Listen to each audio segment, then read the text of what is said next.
Cleanaway staff will conduct a 24-hour work stoppage in Sydney and Canberra today as they campaign against longer shifts and cuts to overtime pay. Joining us live, New South Wales State Secretary for the Transport Workers Union, Richard Olsen. Richard, so just elaborate on the why this morning. Look, the why is that we have been negotiating with this company for well over 6 months, if not longer. We've had industrial action on five different occasions this year in an attempt to get a rollover industry-wide agreement that sets the standards in which we already have as a rollover with an increase in the rate of pay. The company is hell-bent on wanting to change hours of work, which cuts the take-home pay of people, which we are obviously unable to accept.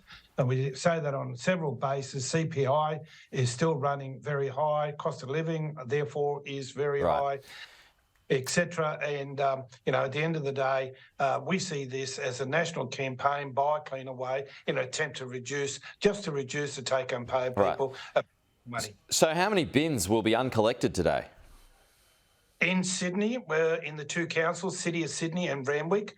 All told, there is on the program there are 55,000 bins there that won't be collected today, and of course, much more on top of that would be the commercials in the other three sites.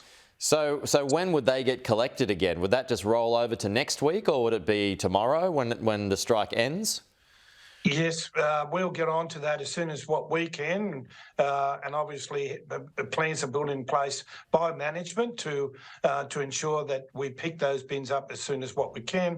It's not in our interest, and we don't want people to have bins out there for weeks on end. So we'll be doing that as soon as what we can, as per the instructions being given. So what does as soon as possible mean? Days?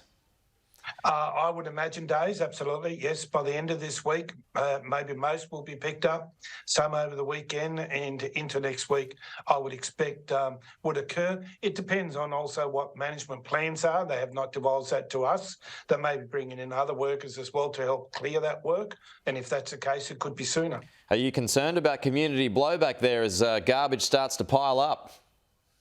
Look, I don't think so. The community is well aware of what we've been going through for quite some time.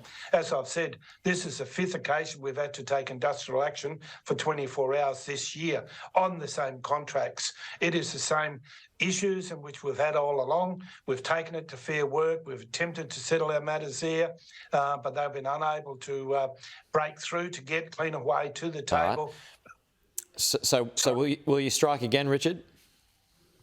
Look, that's always on the cards. It certainly can't be dismissed at this stage. We see no movement by Cleanaway, and we can't allow this to go backwards. Our members depend on a decent rate of pay throughout the week to take home to their families, and we're not going to see that disadvantage. So if there's 55, I mean, we're coming off the long Easter weekend. I mean, 55,000 bins there won't be collected. What's the advice to folks who have just got to keep putting the rubbish out? Do they just put it next to the bins by the road? Leave it by the bin and or in the bin as much as what you can. We'll be there as soon as what we can. As I say, we don't know the full extent of the instructions that the employer might give, but we have always stood ready to pick up as much as what we can as soon as we can. Richard Olsen, appreciate it. We'll talk to you soon.